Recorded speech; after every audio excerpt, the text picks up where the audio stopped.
Hey guys, hope you're all well. If this stream starts lagging, it'll be back. It's just my internet has been really terrible today. It just keeps going down, and it wouldn't actually let me go live. So hopefully we're all present and correct. It's telling me I'm live, but it just took it a long time. I got the spinning wheel of death when I clicked the go live button. So we'll see how this goes. This won't be a long live. I'm going to come back later over on Michelle After Dark and do a longer live on the Summer Wells case because I want to go over those maps. So in the video that I talked about yesterday, I said that I was going to do a live stream either yesterday or today. So turns out it's today. I had some kind of bits to finish off. So I want to go through all that. And yeah, I mean, the thing that I'm kind of working on at the moment, it's a credible theory, but it's just a theory. So yeah, I want to talk about that later. So once this live stream finishes, I'll put the scheduler up for that. So that'll be over on Michelle After Dark. But for now, the internet seems to be holding up okay for now. But I want to go through this post. I know a bunch of creators have on the Find Summer Wells Facebook page. So Tim Mullen runs this page. Tim Mullen, of course, is the Wells media manager.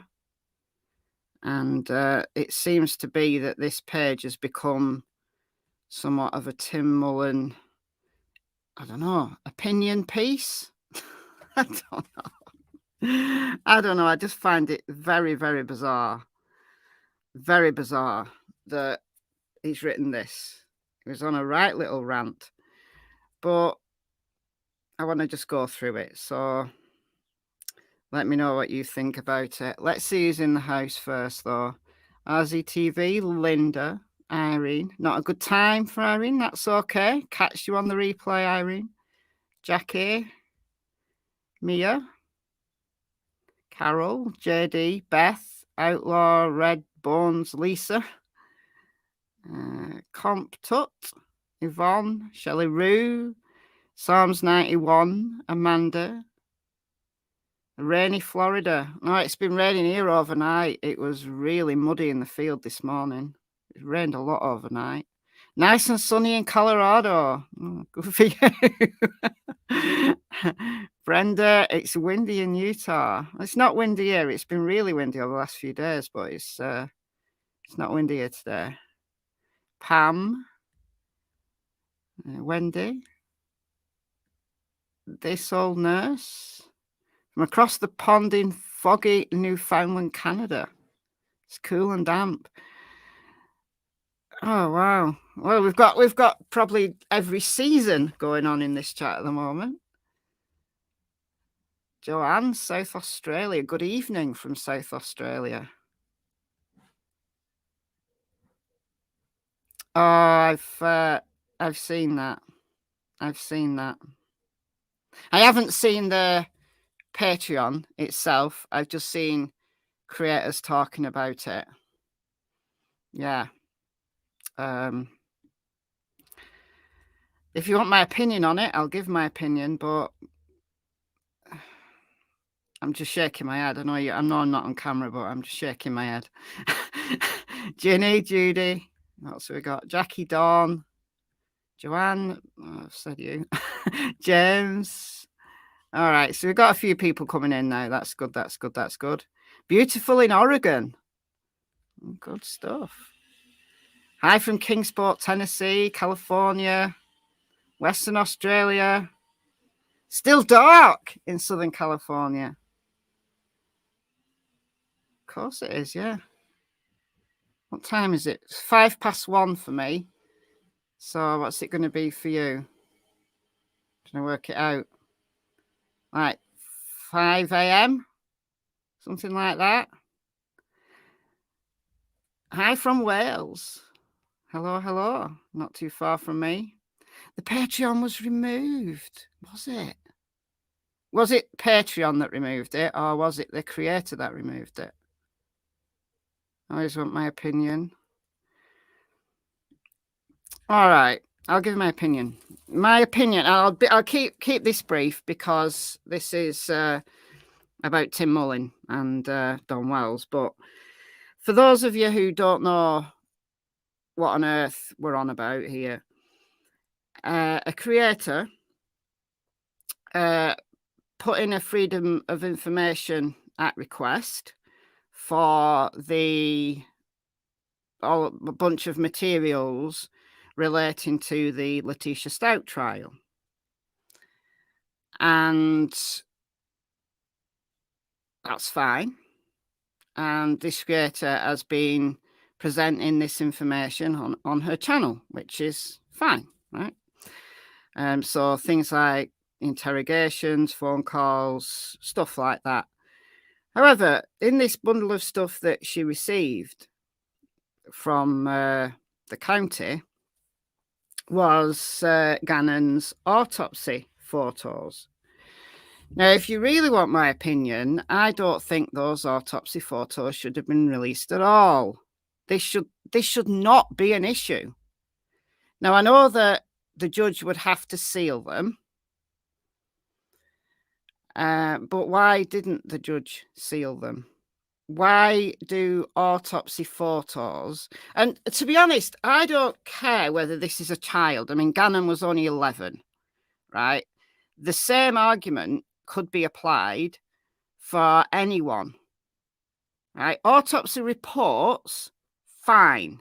Listen, I go through autopsy reports on my channels. I like reading autopsy reports. I think it tells us a lot. If you can understand an autopsy report, I think it tells us a lot about the victim in that case. But the photos, that's one step too far. None of us needs to see the photos because autopsy reports are written in such a way, organ system by organ system. Oh, okay. It was Patreon that removed it. Good. Good. I'm glad. There's no benefit, right? Because the autopsy report is sufficiently detailed that you get a full understanding of what state that body is in, potential causes of death, the manner of death, and organ system by organ system, a description. There's no benefit to the public having autopsy photos. In my opinion, it's disrespectful to the victim and it's disrespectful to the victim's family, even to release them, right? You know, if anybody knows the Christian Andriaco case, I can't pronounce his surname, but a bunch of photos were released in that case, and it's just dreadful. I mean, look, in the Watts case, the autopsy photos didn't make it out into the discovery. The autopsy photos, like I've got everything from the Watts case, everything that Weld County, Colorado, would release, I've got it. It's over 50 gigabytes of material. And the autopsy photos are not among them. The judge in that case did the right thing and did not include those photos in the publicly available information. So I think that the court, the county that released those autopsy photos needs to have a really big review of their policies. And I just don't think autopsy photos should be released to the public. Now, of course, there's an educational benefit to looking at autopsy, you know, the visuals in an educational setting. So if you're doing, I don't know, a degree in forensic science or a medical degree, pathology degree, of course, you're going to need to have the visuals. But does the public need those? at all? No. So the creator should not have received those photos, but she did. And she chose to put those photos, not on YouTube. Clearly, YouTube would not approve, because YouTube just doesn't approve of there's a lot of things YouTube doesn't approve of, but they certainly wouldn't approve of these. So she put them on her Patreon, which, if you don't know what Patreon is, it's a site like YouTube. You can put videos on it, but you subscribe to it, but you have to pay. So to see those videos that are put on Patreon, you have to pay a fee, whatever that creator chooses, right? So lots of creators have Patreons, you know, as in addition to their YouTube channel. I don't have a Patreon. I used to. I had a Patreon at one point before I started with true crime, but I didn't really keep up with it. I was too busy, so I've never done a Patreon for true crime. I don't have the time, right? I know some people ask me if I'm going to set up a Patreon. I don't have the time, and I don't expect people to pay for material that I don't have the time to produce, right? You know, people who pay memberships on Michelle After Dark, I very much thank you. But even that, I feel I don't put enough material on my members. So anyway, that's by the way, that's a side issue. So this creator put these autopsy photos on, and apparently they've made their way into the public domain, which was always the threat. Was always the threat that even though the creator put them behind a paywall, people take screenshots, and those photos will forever be out there on the internet. So although Patreon seemingly have taken it down, those are out there now. You know, what Patreon have done, they've done the right thing in taking it off their site. But you know, the internet, once the cat's out the bag, you can't close the stable door once the horse has bolted.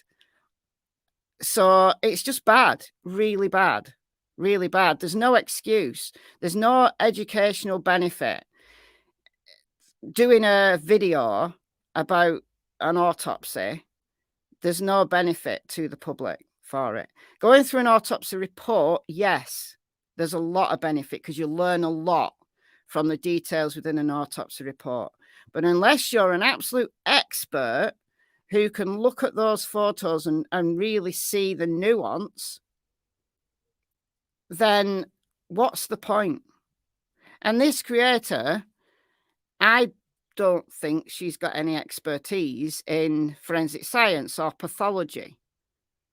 So why would she want to put those out, commentating on them? It just seems disrespectful to me. It really does. So that's just my opinion. That's just my opinion. And we'll leave it there. All right. So let's turn to the matter at hand here.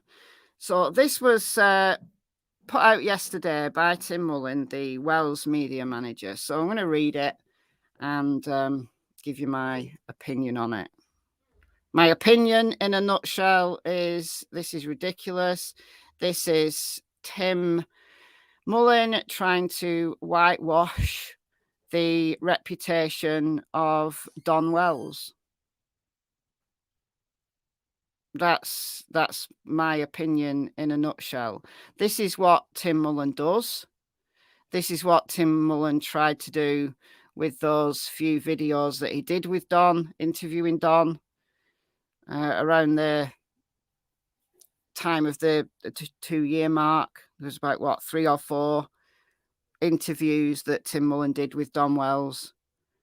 And yeah, it's just whitewashing. It's brushing over the cracks. It's deflecting from the real problems, the real issues with that family. And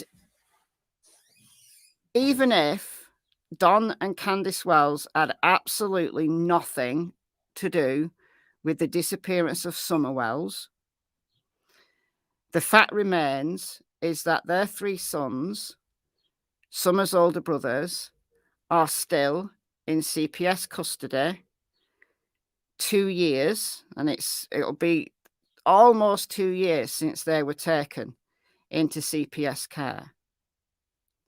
Because it was about 4 or 5 weeks after Summer disappeared. So it's going to be 2 years, pretty much to the week. And maybe that's why Tim has chosen to put this post on now, because my first thought was, why is Tim talking about this now? What's Tim trying to deflect from?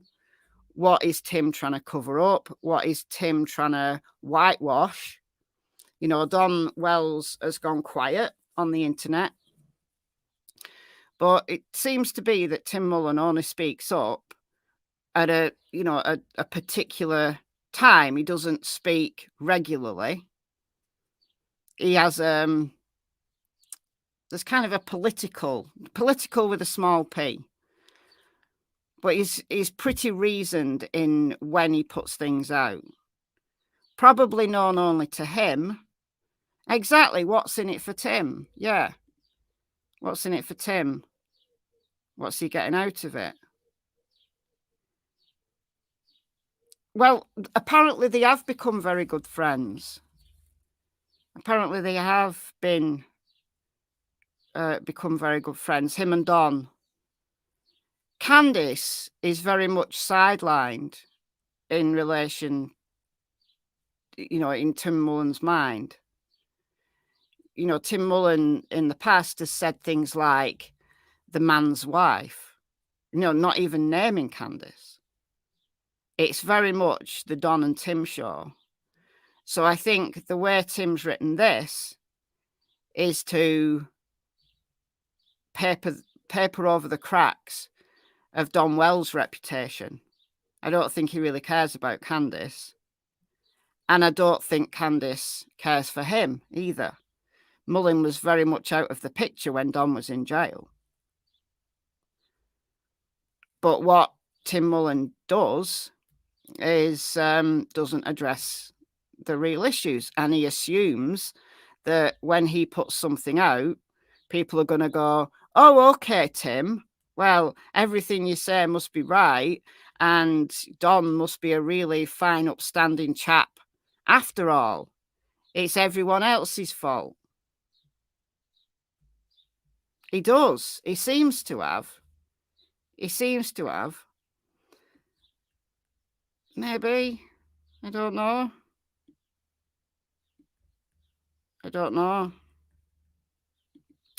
But anyway, let's read this. So I think probably the majority of people who are in this stream right now probably will have seen this already. Candice doesn't trust him, yeah. And she's right not to. She's right. 756 days. Wow. It's unbelievable, isn't it? It's coming up to the 2-year mark of Michael Vaughn as well. Michael Vaughn from Fruitland, Idaho, went missing 27th of July. So it's nearly the 2-year mark for him as well. No, if Tim wants to convince, this is one of the things I want to say. If Tim wants to convince, then he needs to provide the proof. He needs to provide the proof for what he's saying. So, before judging the Wells family, after Summer Wells' disappearance, remember, the DCS, Department of Children's Services, had just closed the case the day before with the Wells, one day before Summer Wells disappeared. Someone had accused the Wells of letting their children run around the yard with loaded guns. The DCS did a full investigation on this. This winds me right up. Why can he not just put Don and Candice Wells? That's reducing Candice to a possession of Don, right? It's not giving them their own identity. It's weird that he does that. It's weird. Did they find a reason to take the children? No, they closed the case. Repeat, the DCS closed the case. This means the Wells were cleared of this accusation. Right. That's what Donna's said. Donna's said this. Yeah, it is. And the details that have come out in the 2 years that Michael's been missing are more distressing and just utterly devastating than we ever thought they would be. Just the things that,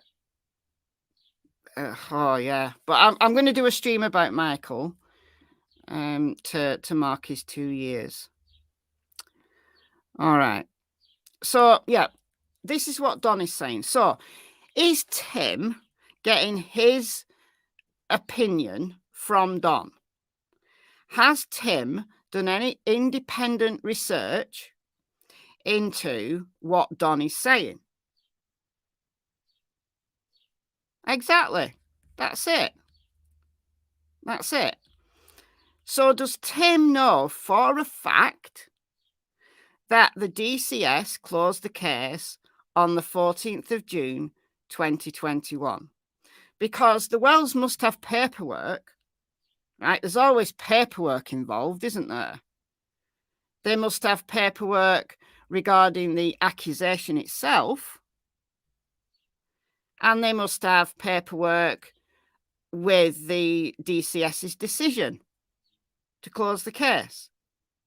So, Tim, if you want to prove that this case actually happened and this case was closed on the 14th of June 2021, then provide the proof, right? You can redact what you need to, as long as that documentation shows clearly that it comes from DCS, it's got the date on it, and it's got the decision on it. That's what we want to see. You redact everything else. So, where is that proof? Because it might well be true. What Don's saying might well be true, that DCS closed the case on the 14th. But we don't have the proof for that. So when Tim Mullen, who is the Wells media manager, comes online and tells us this is a fact, as the media manager, then we need the proof. So, but it's irrelevant. Even if all that's true, it's irrelevant to what happened next. Because even if DCS did investigate this accusation that the kids were running around with loaded guns, well, okay, they found no evidence that the kids were running around with loaded guns. So, yes, they closed the case. It's just an accusation. There's nothing to see here. But that's a completely different situation than what happened the month later when the boys were removed. The boys weren't removed because they were running around with loaded guns. That accusation's been and gone, even if it's true. It's something completely different. So it's irrelevant anyway. It's irrelevant. It didn't matter whether DCS had a case open, closed, and when it was closed, because the 3 boys were removed for a completely different reason. So irrelevant, Tim, irrelevant. The paradox, it's not a paradox. It's not a paradox. It's a different situation. A different situation started to develop on June 15th, 2021. And it's not even, right, we'll get to this, it's not even Summer's disappearance that resulted in the boys being removed. So even Summer's disappearance, yes, it's the beginning, it's the catalyst of everything that unfolded, but it's not because of Summer's disappearance that the boys were removed. It's just that attention was drawn to the family because of her disappearance. I mean, look, how many families are out there who have a missing child, a missing family member, And it's not that children are removed like as a matter of course, is it? I mean, look, in the Michael Vaughan case, Michael's siblings weren't removed from the home because the parents had nothing to do with it. There was no need to remove the children because they weren't in danger. There wasn't an issue about the children's safety in that case. So it's not because some had disappeared that the boys were removed. Okay. As the chaos develops over the next weeks, only then are the children taken, freely given by the parents. What? So is he saying here that Don and Candice freely gave their boys to DCS?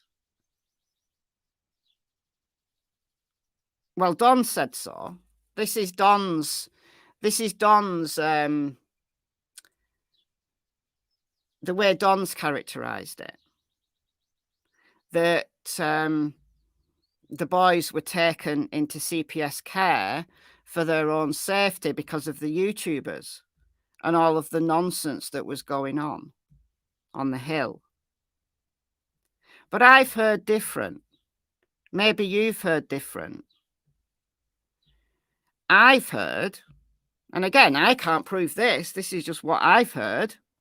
But I'm not the Wells media manager trying to convince people as the media manager that this is truth, that this is fact.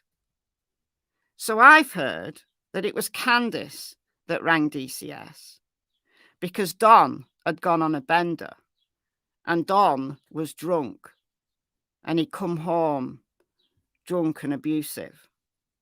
And Candice rang DCS.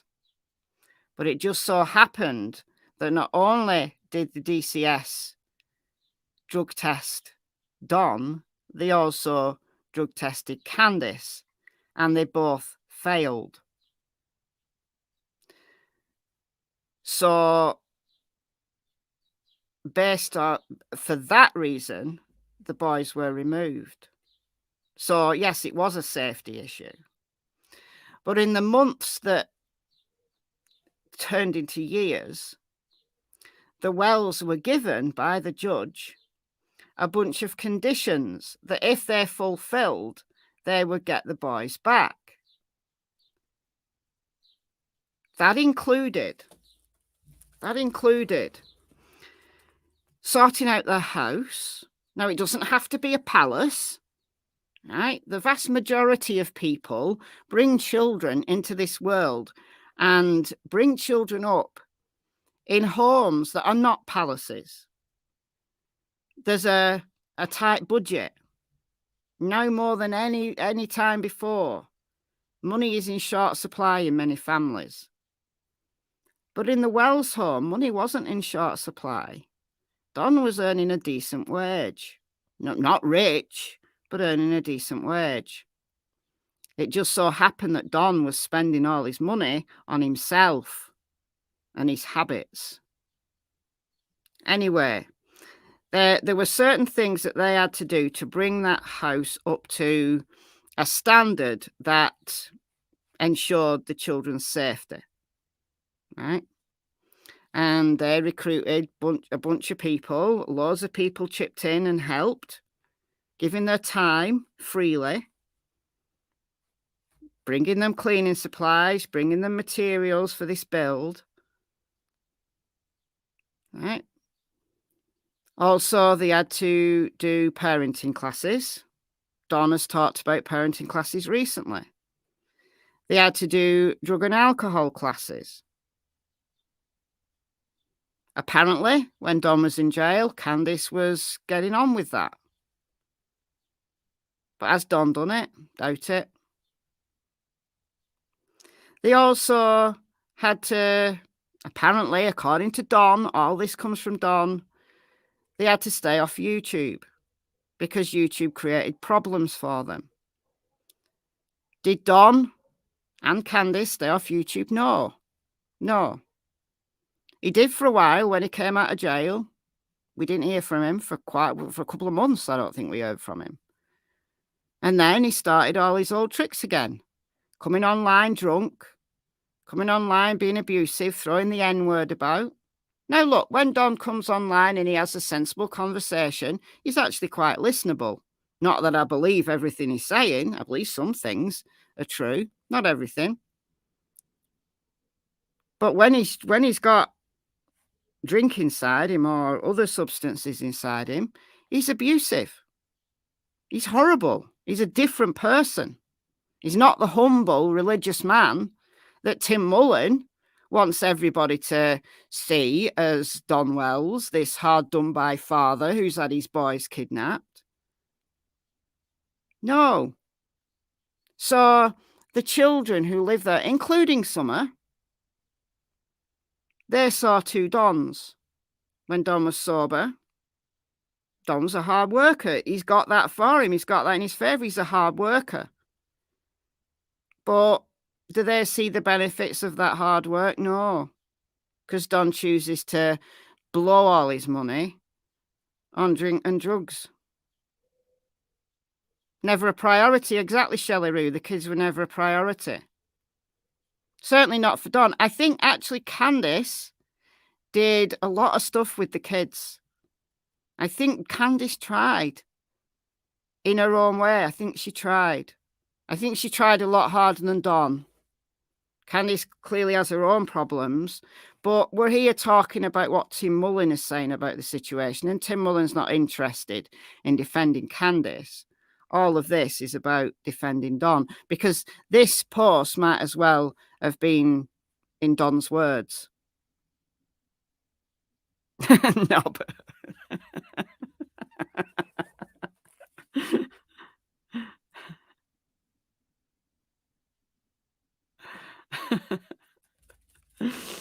Anyway, the parents have communication with the children from then on. Over the next 16 months since Summer's disappearance, Don is quietly in jail for the latter 9 months. Right. Tim, as a media manager, your grammar needs to be way better. So, over the next 16 months since Summer's disappearance. All right, so I think what he's saying is that it was 16 months went by before there was problems. So Don sat quietly in jail for the latter 9 months. Well, Don was in jail from February 2022 to the end of October 2022. So yes, he was quiet because he was in jail. And, he wasn't in Gen Pop. They had to, put him in a cell by himself for his own protection. So Don had no choice but to sit quietly in jail, causing no problems or issues. Good for him. Good for him. So this is now all about Don being a model prisoner, but nothing about why Don went to jail in the first place. You see, Don went to jail in the first place for a DUI. Don decided, and in Don's words, he was only just over the legal limit. Now, we don't know. We haven't seen the proof of that. He could have been rolling drunk for all we know. But he reckons he was only just over the legal limit. But whatever. And then he violated his probation. That's the reason why he spent 9 months in jail. It wasn't for the DUI. It was for the probation violation. Because back in 2020... when Jose was there, when Don was fighting with Jose, when he got arrested for having a weapon in his vehicle that he wasn't supposed to have as a felon, for domestic violence against Candice, we've heard that 911 call from Candice.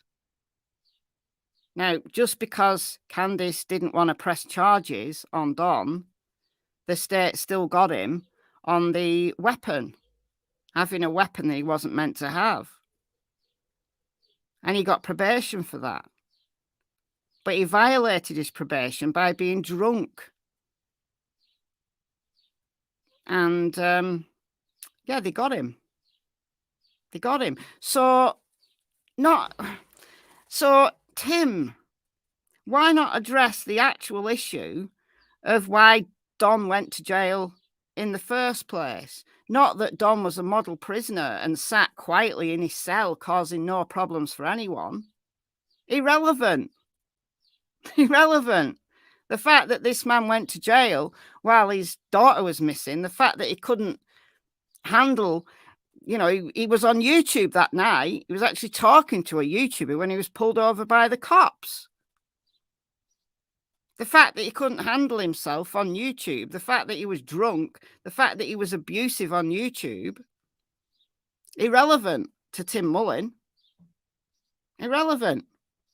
Then mysteriously, the moment Don is released from jail, the DCS stops all communication from the parents with their children. Don and Candice are not allowed to call their own children and even say, I love you. Well, the DCS, right? The DCS aren't just going to one day decide, oh, this family, this guy here, Don Wells, got out of jail. We're not going to let him speak to his kids, and that's it. You've got to ask the question, why? Why weren't they allowed to speak to their kids? Was it because Candice, while Don was in jail, wasn't keeping up her end of the bargain and phoning in the kids, having whatever meetings she was having with the kids? Was it that the boys were just being let down? Was it that the boys didn't want to see them? Because haven't we heard from Don himself recently? Haven't we heard from Don that the boys themselves do not want to come back? That when they speak to the judge, they're going to tell the judge they don't want to come back. Because the boys, so they were 12, 11 and 9 when Summer disappeared. So they're going to be 14, 13 and 11 now. So all old enough to have their own mind, and they'll get a say.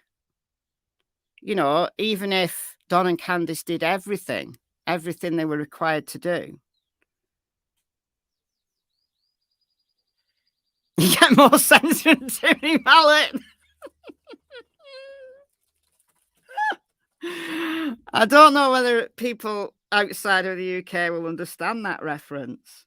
But Timmy Mallet, for those who don't know, you've got to be of a certain age maybe to remember Timmy Mallet. But he was a TV children's entertainer.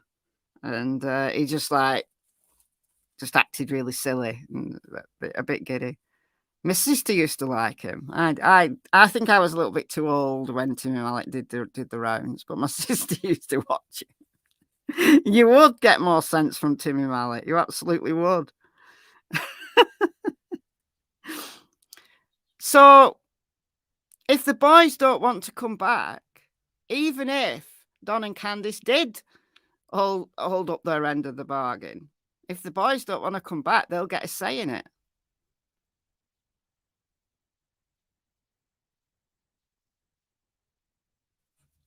What's that? Was she calling the boys intoxicated? Or did she really have a stroke? I don't know whether she really had a stroke. I know she's got a heart condition. I know that's true. I don't know whether she's ever had a stroke. I've heard, that's one of the things I've heard, that when she was calling the boys, she was drunk, and it was the foster parents who, you know, told DCS. Because it's upsetting for the boys, isn't it? It's not right. So D admitted to asking questions DCS told him not to on a live. He did. He absolutely did, Linda. You've got a good memory like I have. Yes. Yes. Don admitted on a live, and we're going back now. We're going back a while. I think this would have been before Don went to jail, even. That he They weren't allowed to speak to the boys about Summer's case. Now, again, this is all from Don. We're getting all of this from Don, just like Tim Mullen's getting it all from Don. But Tim Mullen's choosing to ignore all the things that we've seen over the last 2 years. Tim Mullen is using the papering over the cracks approach, the whitewashing the situation approach, not the telling it as it is approach. But yet he blames YouTubers for having it in for Don and Candice. Look, I'm open-minded. I've said again and again and again, and we'll talk about this later in the next live, that what if Don and Candice are completely innocent? They might know more, they might have guilty knowledge, but ultimately they're innocent of whatever happened to Summer. But they are not innocent about this situation. They are not innocent about what's happening to those boys right now. What's been happening to those boys for the last 2 years.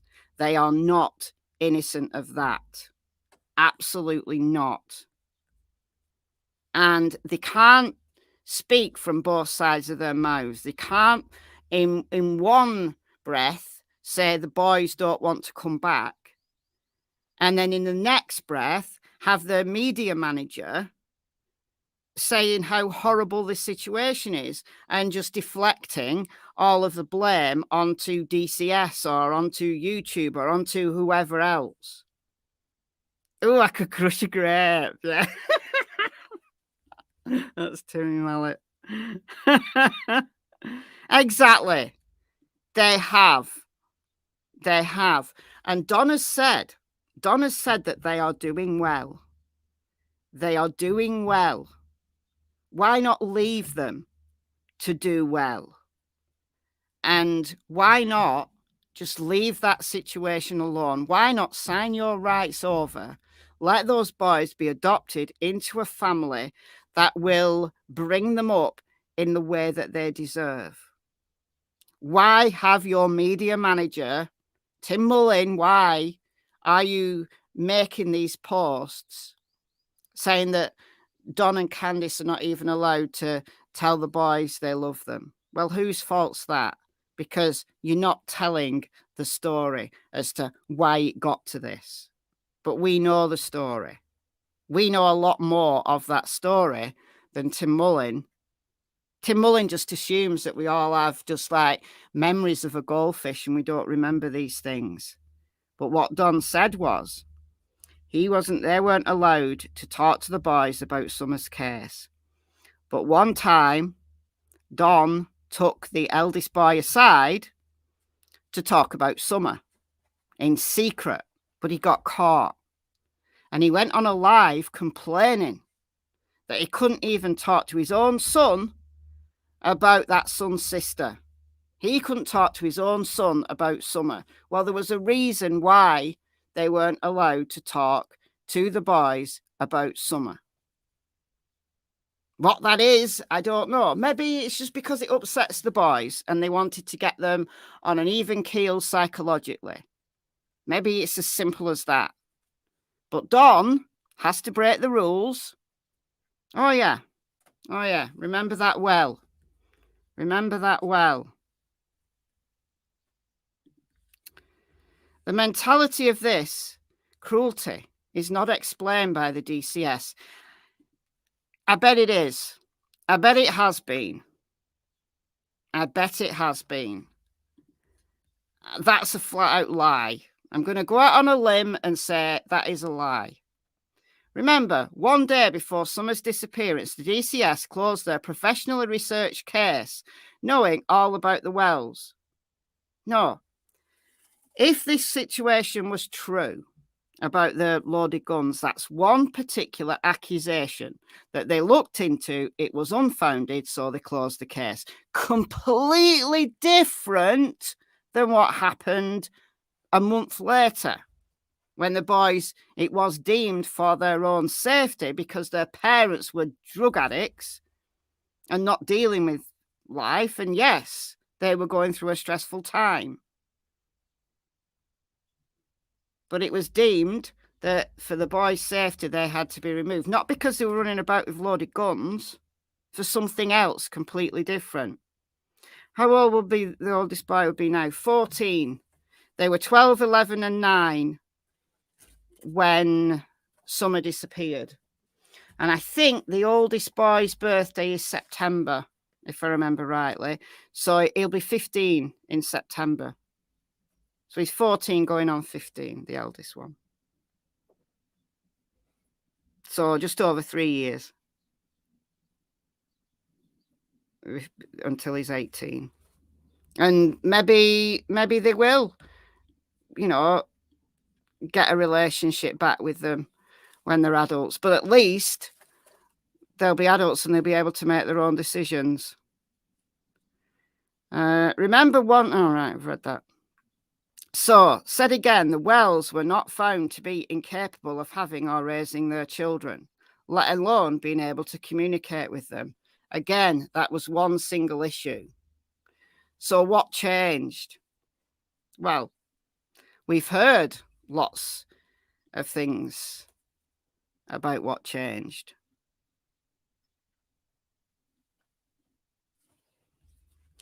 Didn't they say CPS case and Summer's missing case are involved in some way? Not the case itself, not Summer's missing case, not Summer's missing investigation, but the fact that the boys were removed, the fact that the boys are in CPS custody.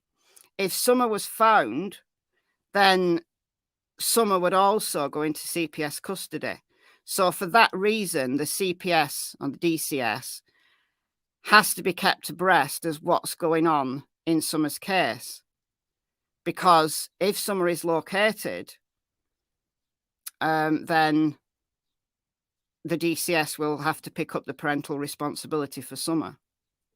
So in that way, they are related, but not the actual missing persons investigation. It's extremely important to loudly proclaim there are no charges against the Wells concerning Summer. No charges, none, zero, null. Nada, zilch, 9, nil. Doesn't matter. Doesn't matter. Because the boys weren't removed because Summer disappeared. That was just a catalyst. The boys were removed because it wasn't considered safe for them to be with Don and Candice. So it doesn't matter if there's no charges against the Wells concerning Summer, because this is a different case. This is a different situation. Tim is either assuming that we're all stupid and don't realise these things, or Tim is really that stupid. And he's telling the truth from his brain because he really is that stupid and he doesn't understand the nuance. I don't know which it is. Did the TBI or FBI tell the DCS to take full control of the Wells children and refuse all communication with the parents? That is doubtful. Yeah, that is doubtful. I don't think the TBI and the FBI would do that. I don't think they have the right to do that. Right, so then he starts throwing shade at DCS. Look, right. If the DCS in Tennessee is anything like social services here in the UK, so our CPS, we call it social services, right? There are many good social workers who work for social services in the UK. But they are dreadfully, dreadfully underfunded, understaffed, and overworked. That does not excuse the times when they leave children that are clearly being neglected in homes where they are further abused and, in some cases, ultimately murdered. Like we've had cases in the recent past where that has happened. Arthur Lavigne Hughes, for example, is one that comes to mind. Baby P is the one that everyone remembers because that was so horrific. But there are many good social workers out there. And I assume that in Tennessee, it's the same. That there's some really good people who work there. But There are some people who aren't good in any organisation. There's good workers, bad workers, indifferent workers, people who just go to work for the paycheck and not really that invested in their job. But the system as a whole, the organisation as a whole, if that system is stretched financially, if that system is understaffed and underfunded, then that system is always going to be flawed.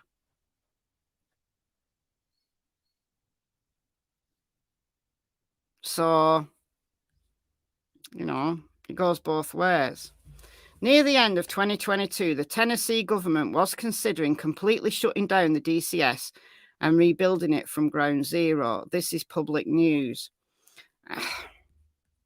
What? So they're going to completely shut down DCS, and all the children that they've got in their care, they're just going to turf them out onto the streets while they rebuild? I don't think so. I think what he really means there is they're going to overhaul the entire thing. Maybe it just needs more money and more staff. I don't know, because that's what I think we need in the UK for social services. I think they need more staff and they need more money. Will they get it? No, probably not, ever. They won't. News media has reported around 50% of all caseworkers leave the DCS in Tennessee. It is failed or at least highly flawed system. Well, I could believe that, honestly. And if staff turnover really is that high, then it obviously shows that a lot of people are not satisfied with their job, or they feel they're not doing well, or they feel that they are just being completely overworked and they leave because of stress or for their own reasons, or they get a job that doesn't have so much stress or is better paid. So yes, that's an issue. That's an issue.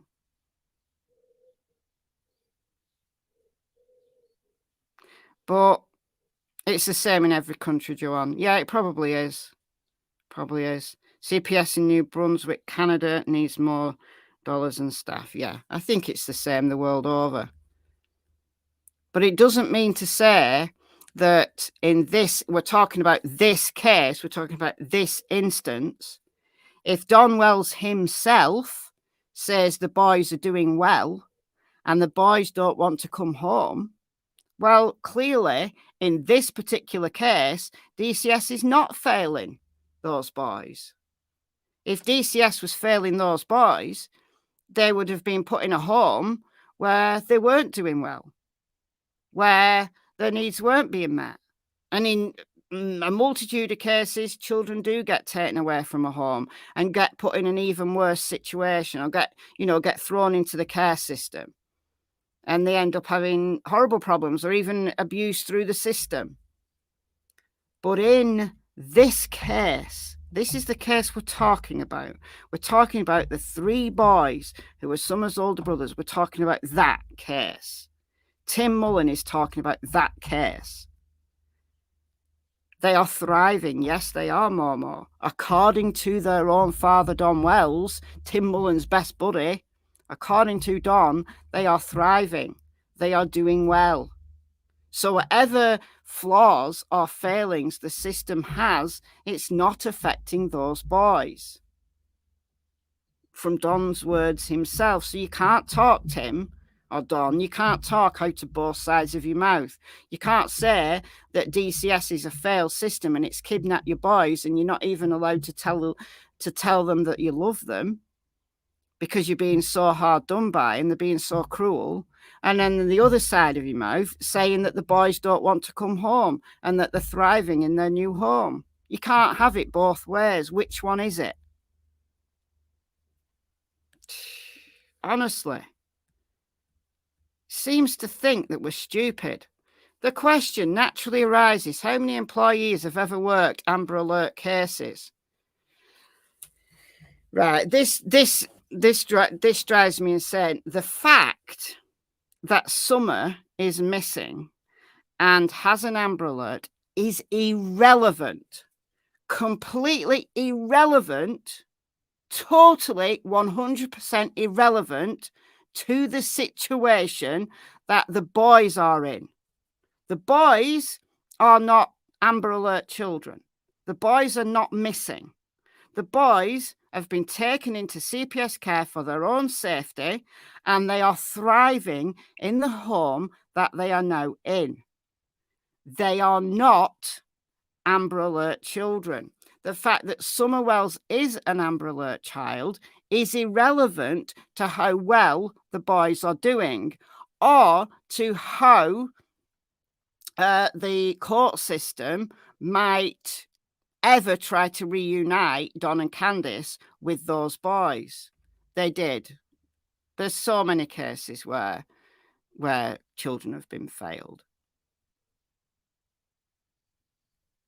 So many cases. But in this case, that doesn't seem to be what's happening from Don Wells himself. That does not seem to be what's happening. So the fact that the staff, right, there's not that many families where a child goes missing, right? Michelle is getting a bit agitated. I'm not agitated at all. I just think it's ridiculous that it doesn't matter.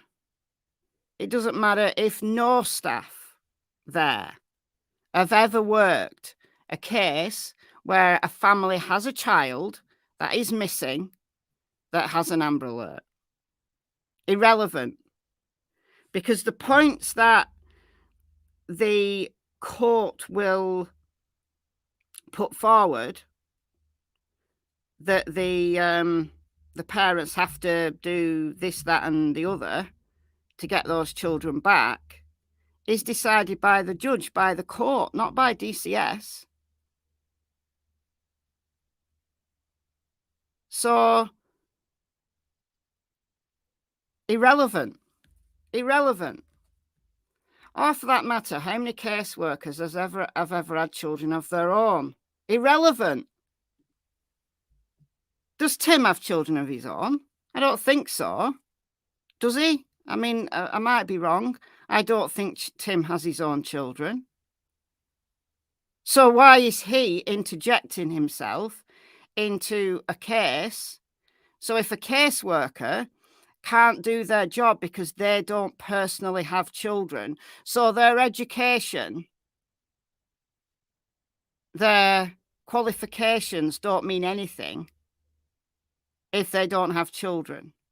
The only thing necessary to become a caseworker is to have your own children. No, it doesn't work like that. That's just ridiculous. He lives with his mum.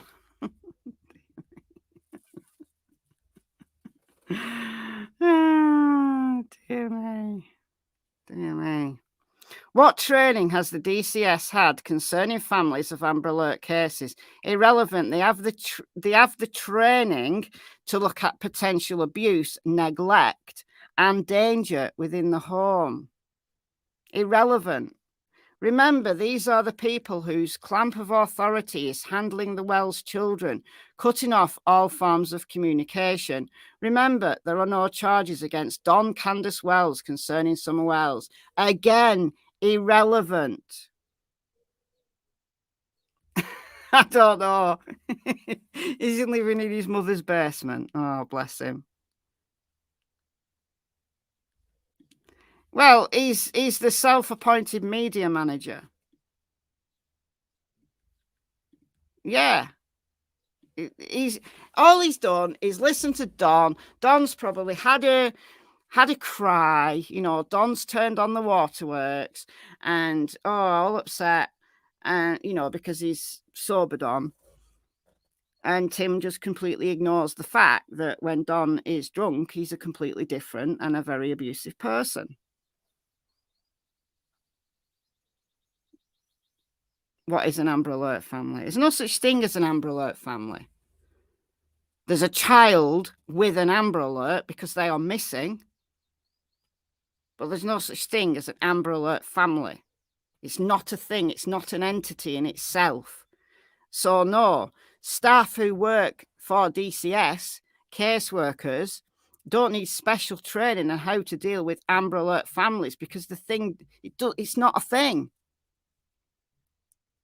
They deal with signs of abuse, neglect, danger in the home to those children. That's what they're trained to inspect. And then the court decides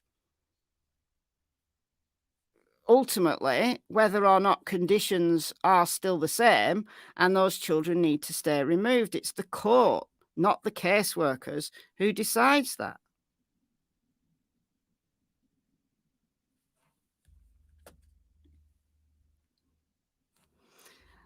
So it doesn't matter if there's no charges against Don and Candice. As I said before, it doesn't matter because that's not the case we're talking about. Different case. There are 6 people who took the emotional hit of Summer's disappearance that day. Dad, mom, grandmother, and 3 boys. They experienced the anguish, the panic, the guilt, the fear, the mental torture of this horrific event. They go to sleep and then awaken with tormented thoughts of what Summer is going through each day and night. Hell begins at sunset and resurrects at sunrise for Amber Alert families. Okay, so the 3 boys. Right. Yes, I can imagine that those boys have gone through hell, but those boys are now thriving.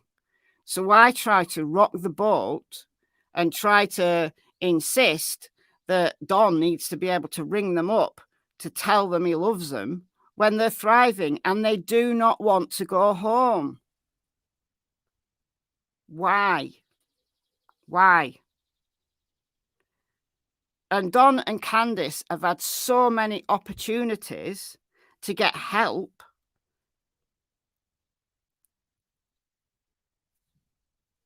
And what do? They go back to their old ways every single time. How many people have tried to help them?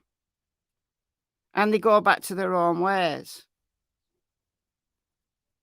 They've been offered programs to help with addiction. Have they taken them? No. So the fact that Summer's missing, yes, that's horrendous. It's horrible. I can't imagine what that feels like 2 years down the line.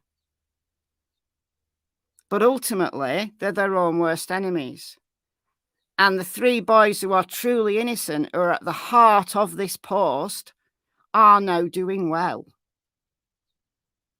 So I'm just sitting here shaking my head. Then the DCS practically steals the 3 sons from their parents. No, they didn't steal them. No, they didn't. I mean, look, a couple of months ago, when was it? Maybe about Christmas time, was it? Maybe a bit later. Anyway, Don spoke to Ansley Daniel from WJHL. Do you remember this interview where he said, he went on record and said that DCS has stolen, had kidnapped his sons? No, they were taken for their own protection. They weren't stolen. They weren't kidnapped. Ripping the unique love by DNA apart. Well, I'm sorry. DNA means nothing in a home where there is neglect, abuse, drug addiction that is not, where parents are no longer functional. Then DNA becomes a method of chaining that child to its parents. And the fact that the boys are doing well is everything we need to know. Everything we need to know. The boys have a chance now. So we'll start that paragraph again. Then the DCS practically steals the 3 sons from their parents, ripping the unique love by DNA apart, and feels they have the right to keep parents from doing what even federal prisoners are allowed to do, speak to their children. Maybe the children do not want to speak to them. How about that? What if that's the heart of this? What if the boys have said, I do not want to speak to my dad? What if the boys have said, I'm scared of my dad, I do not want to speak to him? How about that? Have you ever thought about that, Tim Mullen? Because that seems quite a likely thing to have happened, in my opinion.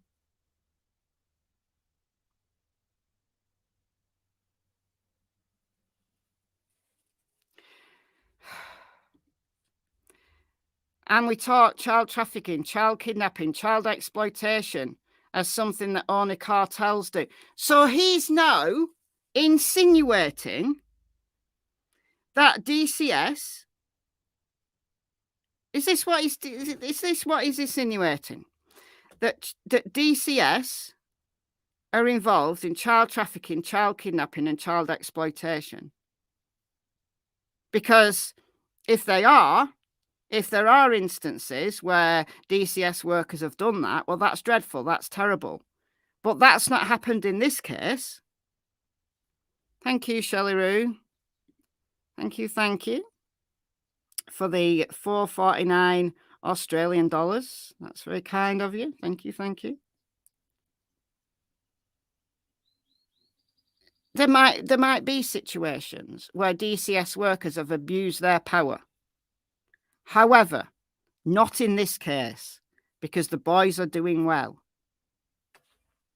Remember, there are no charges. Generically speaking, if the DCS can take children from parents who drink or maybe even have occasional drug use, I think the situation is more than occasional drug use. And look, what you're doing here in being generic, Tim, you know full well, I'm sure you're really not this stupid, that a parent who has a couple of beers of a weekend, or even a couple of beers every single night, and is perfectly functional, not an alcoholic, not mixing that drink with other drugs like cocaine, that's a completely different situation. Nobody's saying that every single parent needs to be teetotal. But when that household is suffering, when they are living in conditions that they really do not need to live in, if the parents just were prepared to pull their finger out and do their house just up a little bit, doesn't have to be a palace. My house isn't a palace. My house really isn't a palace, but it's not dangerous. I could bring a kid in here and a kid could walk around my house and there wouldn't be any threats like wires dangling down or, you know, come on now. They didn't even have a proper toilet, apparently. Now, look. Don Wells is a drywaller. Works hard, works long hours, brings in the money. If Don Wells didn't have the energy, having worked those long hours to do his house up, he had the money to pay someone. Not only did he have the money to pay someone, he also had the contacts. He could have got mates rates. They could have done that house up to a point where it was no longer unsafe. And that it was clean. Candice was a stay-at-home mother. There was no reason why that house doesn't have to be spotless. But the DCS take one look round that house and say, there's an issue there, there's an issue there, there's an issue there. And people gave up their time and their resources to help them. And what did the Wells do? Threw it straight back in their face. Just continue to do the same old. To be honest, it shocks me as to why this is still an issue. It shocks me why 2 years down the line, the judge hasn't just said, enough is enough. You've had more than enough time to get your act together, to deal with your issues, to deal with your alcohol. Maybe the judge has been kind to them because they are an Amber Alert family. Maybe any other family in this situation would have had their parental rights terminated already. Have you thought about that, Tim Mullen? Maybe this has dragged on for as long as it has because they're an Amber Alert family. Think about that. Any other family who was continuing all of their old ways, doing nothing what the court told them to do, would have had their parental rights terminated already, and rightly so that those children could be adopted and have the stability, you know, throughout the rest of their teenage years.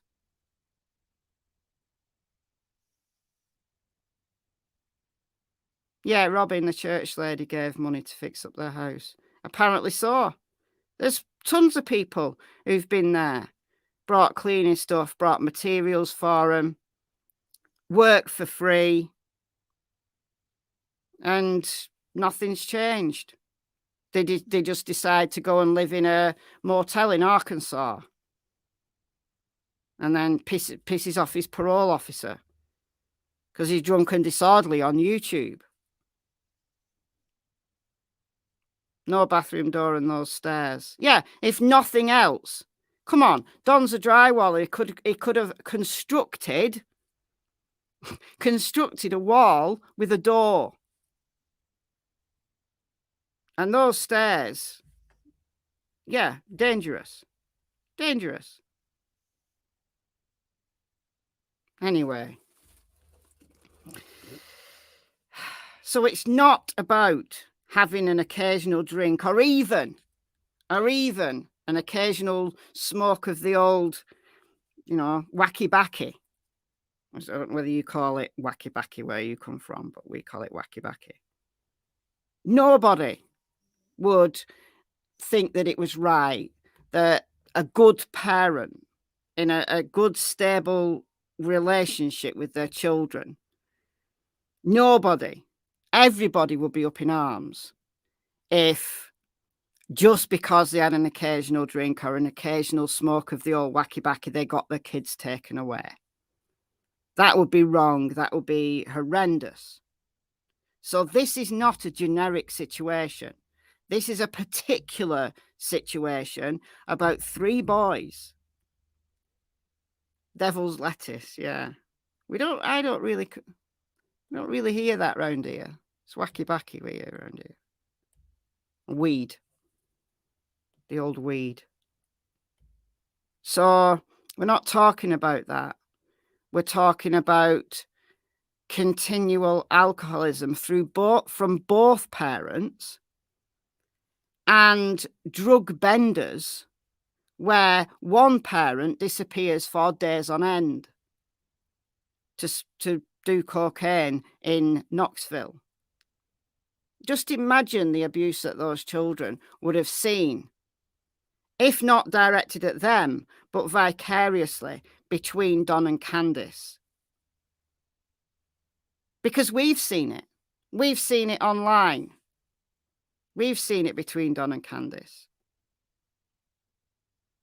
So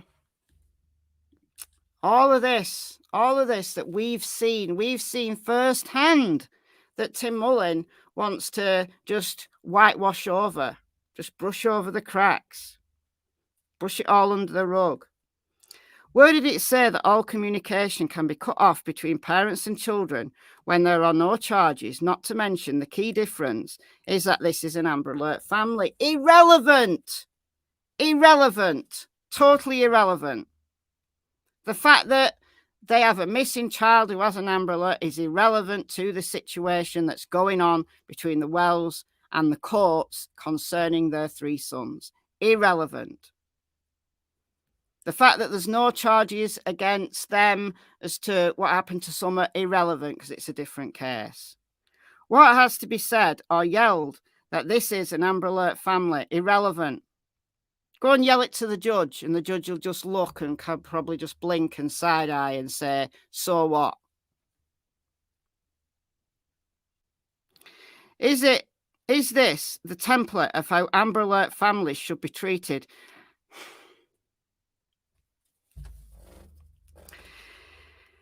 Ah, dear me. He's so irritating.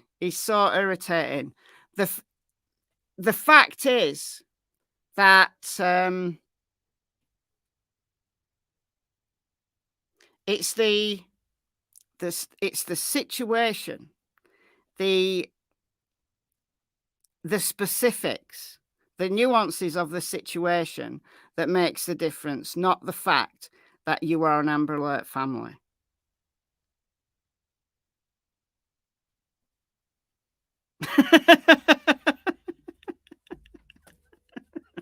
Yeah, just shut up. Just hang your head and be embarrassed that this is just a shambles from the media manager. This is not how a media manager should be acting. If Tim wants to say this on his own personal Facebook, then fair enough. He's entitled to his opinion. But putting this on the Facebook page for Summer is wrong. You should be embarrassed of putting this in a group or a page that is concerning Summer being missing.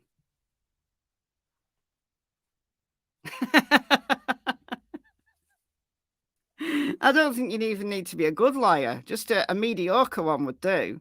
This is obvious. The psychological damage being done by a DCS that thinks textbook techniques will resolve the devastation in the boys' minds of losing their only sister from right under their nose is cruelty and educative ignorance. Well, perhaps it's the instigation of DCS taking the boys away and putting them in a home where they are now, in their father's words, thriving, that has saved them from the psychological damage that invariably would have happened if they'd stayed where they were. DCS has done them a huge favour, not the other way around. Dear me. Dear me. These are Amber Alert families, not standard child issues. Irrelevant. A shattered system really shut down by Tennessee. To separate and strip an Amber Alert family apart as no charges is psychological rape. That is disgusting. That is disgusting. To liken this situation where DCS have taken those boys into their custody for their own safety in a way that now means they are thriving, just because Don doesn't like it, he's going to call it psychological rape. He's going to make it akin to one of the most serious crimes that can ever befall a person apart from murder. No, it's not anything like rape at all. It is doing those boys a favour. It is doing the right thing. It is doing the lawful thing. And it's making them psychologically stronger. Just because Don doesn't like it, just because Don hasn't fulfilled his end of the bargain and doesn't want to address that, and has got this mouthpiece, the so-called media manager, is outrageous to me. It's disgusting to me. How Tennessee handles Amber Alert families is disgraceful. It's how the Wells have dealt with their Amber Alert status that's disgraceful. I'm sorry, it really is. To torture Amber Alert parents by using their children as tools of manipulation is as bad as trafficking. No. If those boys had been left to fend for themselves, to be in the middle of the situation that we've seen develop, we've seen it online, we've seen it firsthand. If those boys were still in that home, I would hope that every one of us would have rung DCS in Tennessee to tell them about it, to get those boys out of that situation.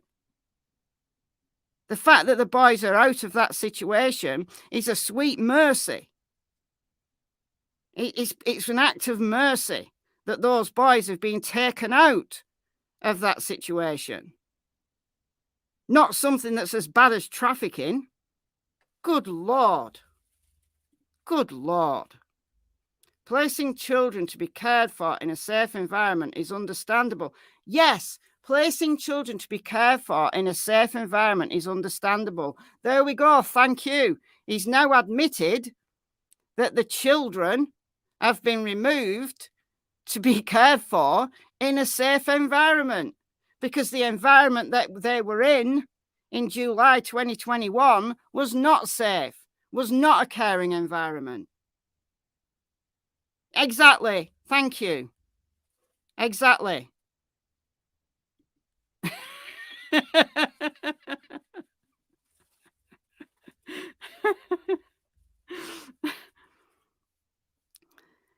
But cutting all communication in is an abomination to parents and children of unrelated families. Irrelevant. It's a dangerous precedence of an abuse of power that teaches false Americanism. What is it teaching the Welsh boys about America? It's actually teaching the Welsh boys that in America, DCS can work well. That's what it's telling them. That in a system that is broken, that is flawed, at least for them, it worked. For them, they're one of the success stories. That is what it's teaching them. That's what it's teaching them about the system in America.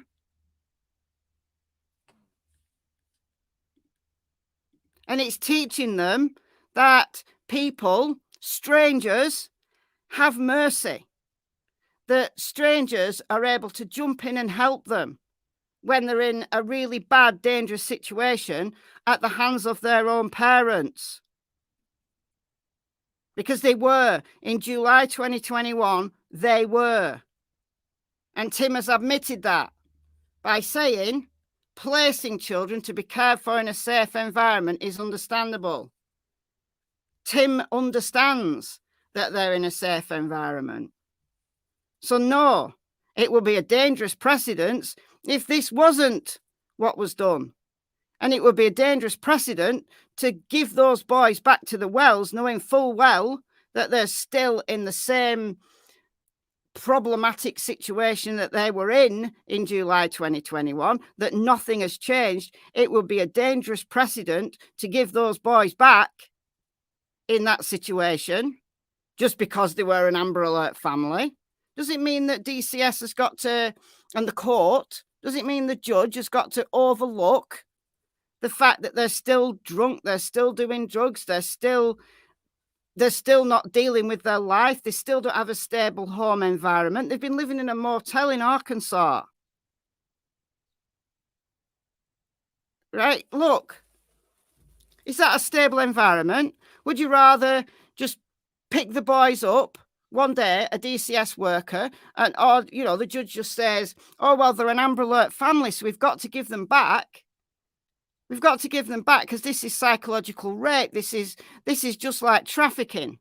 So we've got to give those boys back now. And the DCS would say, hold on a minute, Judge. Hold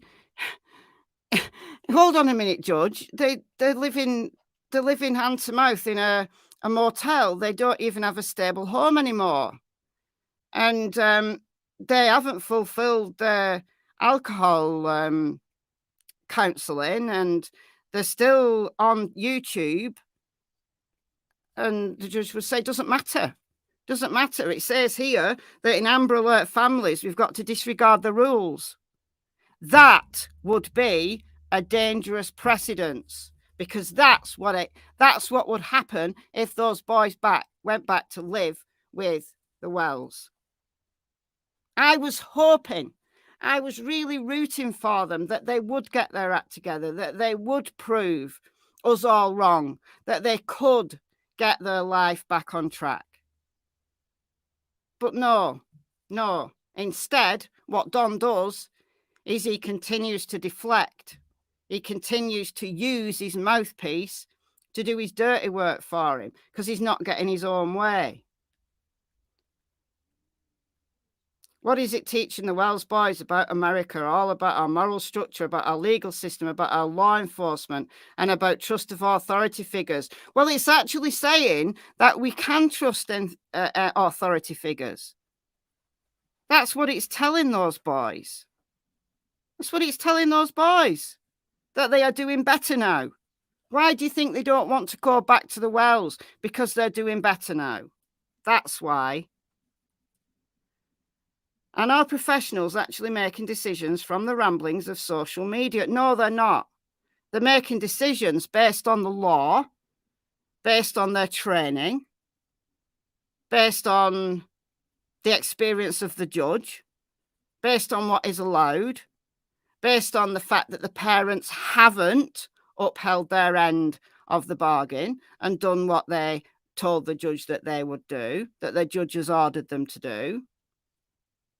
So that's the decisions that are being looked at, not the ramblings of social media. Social media is irrelevant. You're trying to manipulate social media by whitewashing over the facts, by whitewashing over the things that we've all seen over the last 2 years. The TBI clearly properly placed social media in the leave us alone category, unless it has valid tips. Irrelevant.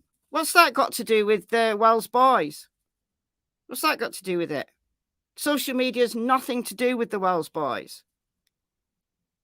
I think in the main, 99% of the time, where I've seen, and I watch a lot of content in relation to this case. I watch a lot of content. And I would say only in a handful of occasions I've seen a creator overstep the mark when they've talked about the Wells boys. I think in 99% of the time, the Wells boys are respected. I think it's over 99%. I'd say 99.9% of the time. The Wells boys are left alone. The Wells boys they're not at fault. They're not at fault for whatever happened in that home. They're not at fault for it. Even if they were left in charge of something and something happened on their watch, it's still not their fault. They were children. Exactly. Thank you. Yes. Good way to describe it. That's what Tim's doing. Gaslighting the whole community. He is. He is. Not relevant. Not relevant. So, I mean, look, I think there are creators who've been really hard, like they've gone for the Wells. They've really gone for the Wells, but you have to look at that situation, not relating to Summer. This is not relating to Summer. This is relating to the boys. You've got to look at that situation from an objective standpoint and say, are those boys safer where they are? No. Are they doing better where they are now than where they were before? And I can't imagine that anybody would say they are better off where they were before. Even those who have really tried to help the Wells, who've really tried to step up, gone and help with the rebuild of Ben Hill Road. I don't think anybody would say those boys were better off where they were before. Nobody would say that. I mean, I can't speak for everybody, but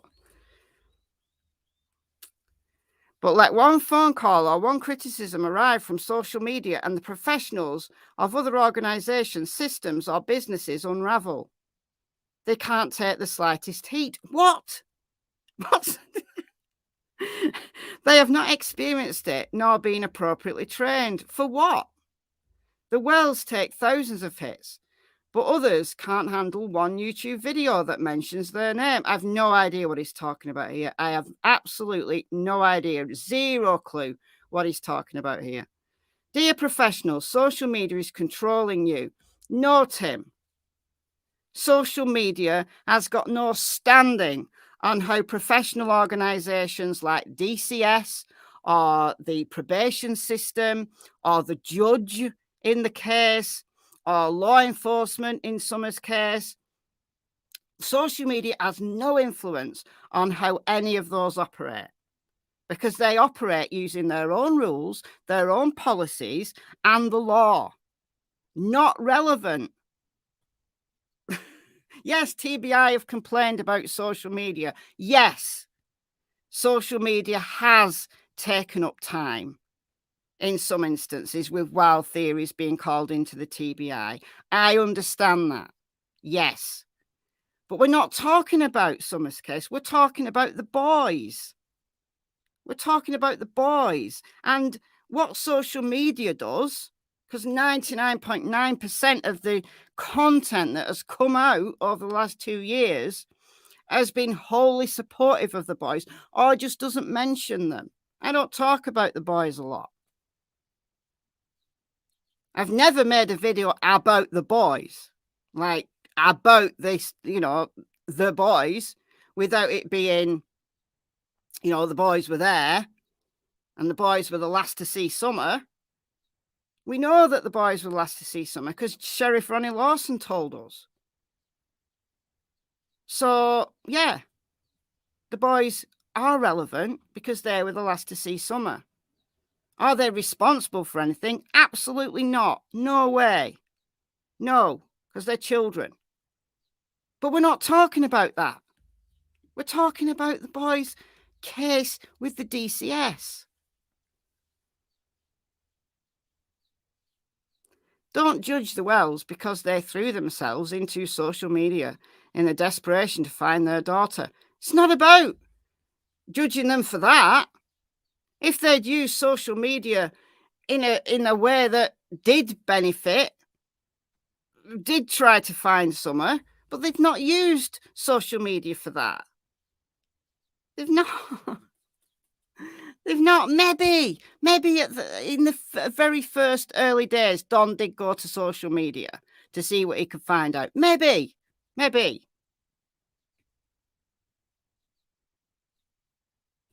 But the way that they've used social media overall has just displayed what we all now realise the boys were living with and Summer was living with. That these are really dysfunctional people who are not able to help themselves. The world has changed, the attacks magnified. A very high percentage of older people in positions of power or control unravel at the slightest provocation. What on earth does that mean? I think he's been smoking the old wacky-backy here. I've no idea what he's on about. And how do many respond? They respond as babies and then respond as bullies. And who usually takes the punch? And in this case, the Amber Alert family.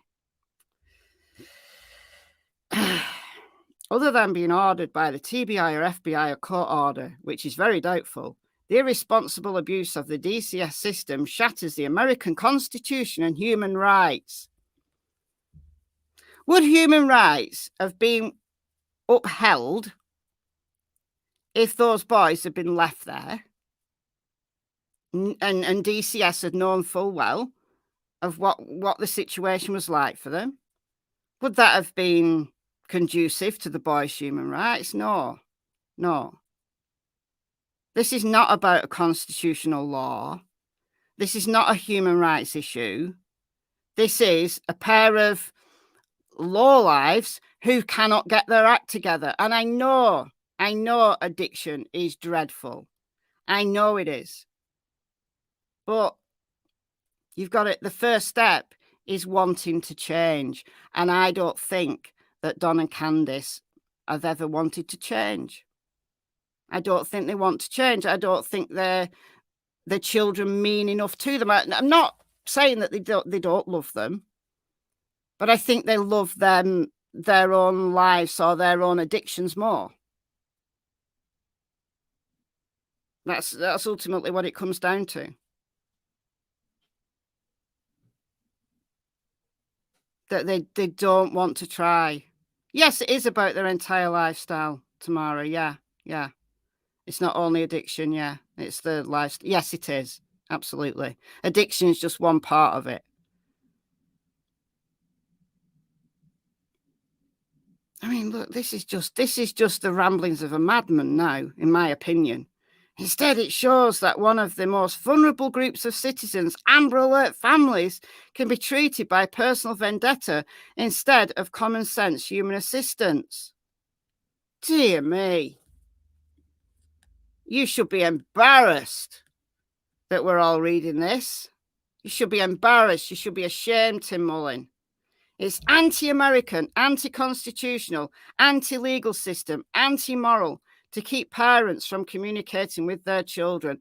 No, not when those children are doing well, not when it would be of detriment to those children to put them in contact again with the parents who haven't changed in the last 2 years.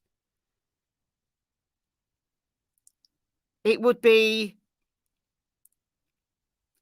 all kinds of wrong to allow a system to put those boys back with those parents. Absolutely unbelievable. Unbelievable. Using random gossip from social media to make professional decisions.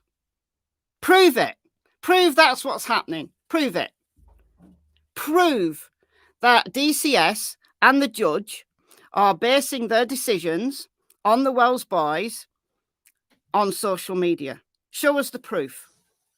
Because I bet that's not happening. I'm just going to guess. Just a wild guess out there. That's not happening. On all this being used towards Amber Alert families, which most of DCS never deals with, in a system so flawed they were nearly shut down by Tennessee last year. And these are the ones controlling the children of the Wells, an Amber Alert family, with no charges against them concerning all this blah, blah, blah, blah, blah, blah, blah, blah. Remember the day before, irrelevant. Now the DCS severs the closest human tie that binds parents and children. I'm wondering whether they have had the parental rights terminated, and that's why this has come out. I don't know. Just the fact that now the DCS severs the closest human tie that binds. I wonder whether they have eventually had their parental rights terminated. I hope they have. To torture this family is inexcusable. They are an Amber Alert family. The system is disgusting. Amber Alert families need better care with Amber Alert professionals. Dear God. So, not only has he invented this term Amber Alert family, he's also now invented a whole new role. An Amber Alert professional. Where do they work? Do they work with DCS? Do they work with police? What are they? Amber Alert professionals. There will be more, many more. We don't know if Summer is... Oh, this is just disgusting. We don't know if Summer is being handed from man to man each day and night in a sexual trafficking industry growing in profitability. One step below the illegal drug crisis. But we do know that the family suffering with this hourly fear has had their other 3 children taken by a nearly abolished system and told they can't even console those Amber Alert family victims, their own children, with the words, "I love you." Get a grip of yourself, man. Read your words back before you press send. Because I think I've said all I need to say. I don't think I can say anymore. I'm just being repetitive at this point.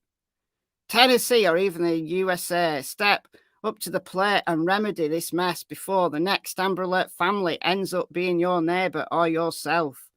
Let the debacle of Summer Moon Utah Wells help the next victim in a rapidly growing attribute of a collapsing part of society. Amber Alert families need special protection, assistance, and trained professionals. That's exactly what they get. That's exactly what they get. The Wells have an American right to tell their children they love them. No, that's not a right. That's not a right.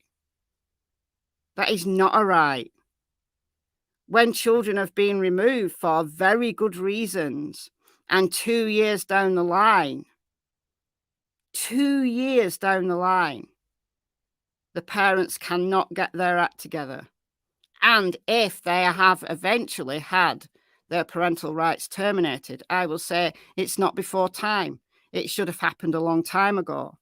And maybe if they weren't an Amber Alert family, it would have happened a long time ago. Maybe they've been given chance after chance after chance because of Summer's case. And maybe Summer's case will help future victims, but not in the way that Tim is trying to get us to believe.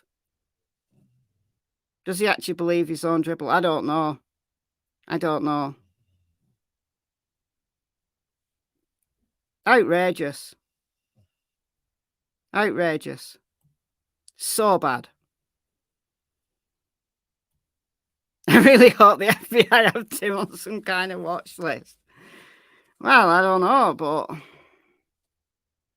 it's just the ramblings of a madman, that, in my opinion. It's disrespectful. Yes, it is. It's disrespectful to Summer's case. It's disrespectful to the boys. It's disrespectful to DCS, who've done their best for the boys, who've done the right thing in this instance. It's disrespectful to the judge who's overseeing this case. It's even disrespectful to the Wells. I'll put it out there, because what it's doing, it's not holding them accountable for the things that they haven't done to get their children back. If Tim Mullen was really a friend, he would say, look, I'm going to hold your feet to the fire here. Why have you not done this, this, this, this? Don't come crying to me 2 years down the line that you're not allowed to call your children because you have not shown the judge that you want your children. You've not shown the judge that you're capable of being a parent. So it's disrespectful to the Wells as well. And any creator, anybody who's speaking to the Wells who does not speak to them honestly and candidly and hold their feet to the fire and tell them what they've done wrong, I'm sorry, you're not doing them a favor at all. You're playing into, you're making it acceptable for them to carry on in the way that they are. And that's fine. If they want to carry on in the way that they are and ultimately drink themselves or drug themselves to death, have at it. Have at it. Because those boys are safe. They're doing well. They do not need the DNA connection. They're doing well. So, Don and Candice, drug yourself into an early grave if you would like to. That's your call. But do not lay it on anybody else's door. Do not gaslight social media or DCS or the judge or anyone else for your own failings. And Tim Mullen, you should be ashamed of yourself. If you consider yourself a friend of Don Wells, that diatribe there is disrespectful to your friend. Have you ever heard of tough love? Exercise it. Exercise tough love. Because I bet you any money, the little bromance that Tim and Don have got will very quickly crumble if Tim didn't feed into Don. Because Don likes to be told what he wants to hear. So, there you go. I've got all that off my chest. And I feel better now. I feel better now. Exactly. It's their own doing. Don't blame anyone else. Don't blame anyone else. And I honestly don't know another case. An Amber Alert family. I don't know another case where there's a missing child. Like, you don't see Brandy Neal or Tyler Vaughan behaving like the Wells have done, do you? And they've had all the same stresses, all the same just horror before their family. You don't see them behaving like that online, do you? When you see Brandy online, she's advocating for Michael. She's not disrespecting him or disrespecting law enforcement or disrespecting anyone else. She's being a true advocate for her son. I don't know another family. I don't. I honestly don't. That 2 years down the line is behaving like this. Even if they have absolutely nothing to do with the disappearance of Summer Wells, there is so much that they have done wrong and they are not prepared to admit. They're not prepared to admit. And people like Tim Mullen, I'm sorry, you're disrespecting your friend. And I'll leave it at that. I'll leave it at that. All right, guys, I do feel better now. I am going to go, but I will be back later. It's probably going to be about 7 p.m. my time. So that will be 7 p.m. my time. That's going to be, what, 2 p.m. Eastern. So I'll do it 7 p.m. my time over on Michelle After Dark. And that's going to be about the maps and the stuff that I talked about in the video yesterday. So if you didn't see the video yesterday, go and check that out. And the live will make a lot more sense if you do. So yeah, all right. I'll see you in a few hours over on Michelle After Dark. I'll get the schedule up right now. So thank you for joining me. Thank you for letting me rant and ramble. And yeah, I don't know whether I had any mods in, but even if I didn't, we didn't really need them, did we? Everyone was nice and respectful. And yeah. All right, guys. And thank you for the donation, whoever it was that donated. Shelley, thank you so much. And yeah, I'll see you later, 7 p.m. my time. Bye, guys.